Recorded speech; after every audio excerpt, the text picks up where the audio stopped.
Hello, BookTube. I have a little mail for you. No boxes this time, but one or two things. We'll see. We'll see what we have here. Let's see what this first one is. Oh, fantastic. Okay, this intrigued me. This is coming out in the new year. I imagine all these things are coming out in the new year, but this is not a new book. Those of you who live in Italy may have encountered this already. This is its English language translation. This is the Florios of Sicily by Stefania Ausi. And this is about a family in Sicily about 100 years ago. Let's see here. Yeah, it's an international bestseller. It comes out in April in America in an English language translation. Uh, is an epic yet intimate historical novel based on the real life family that rose from poverty to economic and political domination in 19th century to become the uncrowned kings of Sicily. Elegantly translated from Italian by Catherine Gregor, the sweeping narrative spans 70 years and is set against the backdrop of the political turmoil that defined life on the Mediterranean island before Italian unification. As three generations of a family rooted in Calabria build their empire, the Florio men will work with ruthless ambition as the clan's strong willed women exert their own influence. And it's going to have a lovely cover. Look at that. Can you make that out? That is going to be the cover. But I always get a little bit antsy when I hear about international successes that I haven't read. So I'll be glad to get into this. I'll be glad to see just how good this is. So that's great. That's great. Glad we're off to a good start. Let's see what this next one is. Oh, okay. I've heard of this. This author is young.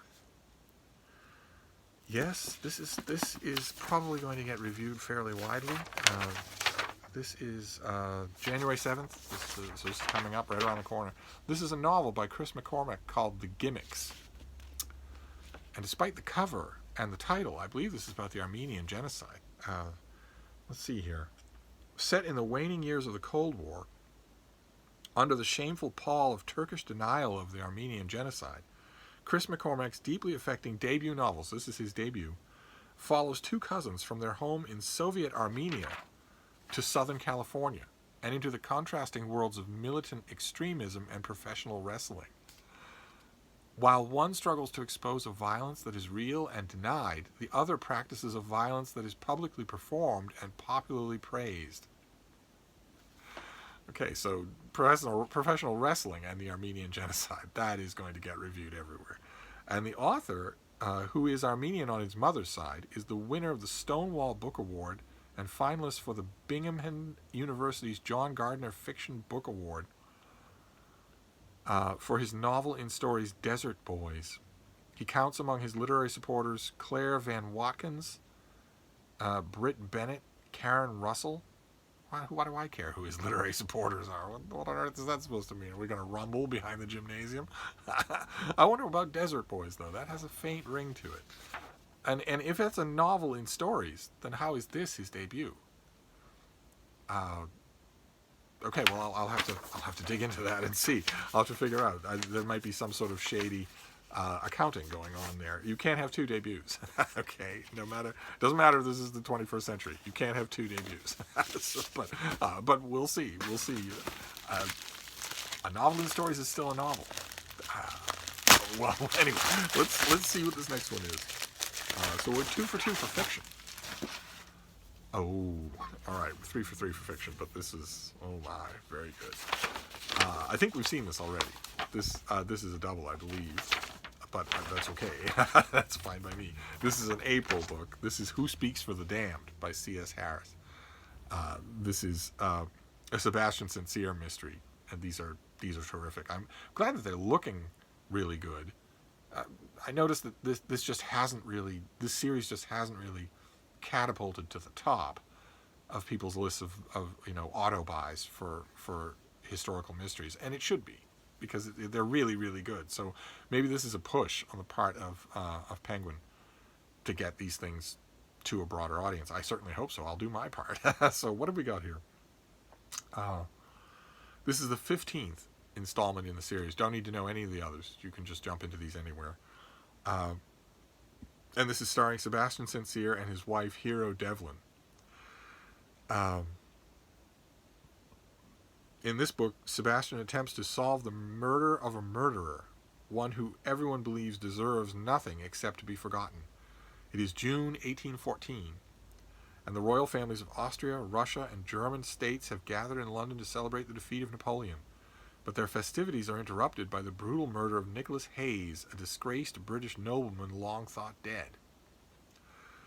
18 years prior, Hayes, the third son of the late Earl of Seaford, was accused of killing a beautiful young Frenchwoman and exiled to Botany Bay for life. Even before his sentence was carried out, Hayes had been disowned by his father and scorned by London's high society. So when he was said to have died in New South Wales, the ex-nobleman's ill reputation kept everyone from mourning. But those reports were obviously wrong. Hayes had recently returned to London with a mysterious young boy, a child who vanishes immediately after Hayes's body is discovered. Oh, man. Okay, well, I'm on board anyway. So this comes out in early April. I will gladly gobble this up when the time comes. Okay, fantastic. So we're cooking right along here. All fiction so far. But let's see what this next one is. Oh my. Okay. All right. This is more fiction. Do I have a sheet on this? Yes, I do. Okay. This is a big thing. This also comes out in April, I believe. No. This comes out in early February. And I have noticed a degree of buzz around this book. So I think it might get reviewed widely. This is The American Fiancé by Eric Dupont. And this is an advanced cover, but this is what it's going to look like. That's what it's going to look like. Fairly distinctive cover design. It's a great big thing, as you can see. Let's see what we have here. This is a dazzling magisterial work of fiction by best-selling French-Canadian writer Eric Dupont. And it has garnered comparisons to the work of Gabriel Garcia Marquez, John Irving, Saul Bellow, and Patrick Suskind. Shortlisted for the prestigious Giller Prize, this darkly humorous, ambitious novel is both heartbreaking and hilarious, according to the Canadian Publishers Weekly. Okay, so what is it? What is it? Let's see what it is. Spanning much of the 20th century, The American Fiancé tells the story of multiple generations of the Lamontagne family. Their stories, beginning with the mysterious arrival of an American woman to the Quebecois town of Fraserville, and the subsequent dramatic birth of her son on the altar of the village church on Christmas Eve 1918, are laced with fabulous ornamentation that both brings them vividly to life and calls into question their veracity. Okay. Maximalist fiction, I believe, was the term that was recently used. That Christmas-born child, blessed with good looks, charm, and his mother's teal-colored eyes, will become family patriarch Louis the Horse Lamontagne, whose imposing size and strength will serve him as a traveling strongman, a soldier in the Second World War, and, upon returning home, the town's undertaker. And it goes on from there. So what follows after that is the whole of his family's story. And there's a blurb on the cell sheet here. Let me read it for you. Francophones at the heart of our history, our identity, and our success as a country.